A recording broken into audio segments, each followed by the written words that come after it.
Vaccine fever, I'd call it, rather than just a drive. It's a determination, I think, more than anything else. Israel has, first of all, it has the vaccine, Pfizer and Moderna, millions of doses. It's believed, although we don't have details, but it's believed that it's paid over the odds to get that, believing that it was worth paying a bit more now and being able to open up the economy more quickly. Israel has a national health service. People are very well plugged into it. It's efficient. It does other vaccine drives. So it's even persuaded Pfizer that it's worth testing it here. It has good infrastructure. The temperatures of minus 60 and 70 degrees can be maintained. So all of those things are practical. But there is another factor, and that's political. We see an election looming, and Prime Minister Netanyahu has been criticised quite heavily for his handling of the pandemic, his mishandling of the pandemic.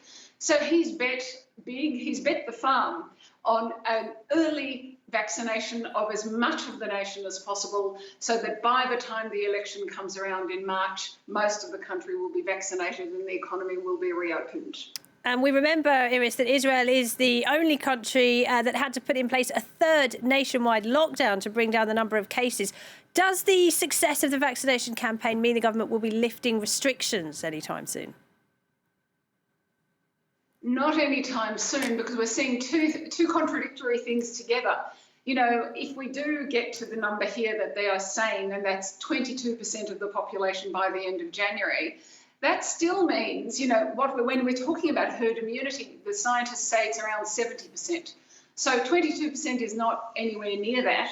And for all that time, what we're seeing is what you're seeing in Europe, a huge surge in cases. What we're calling the UK variant is here too.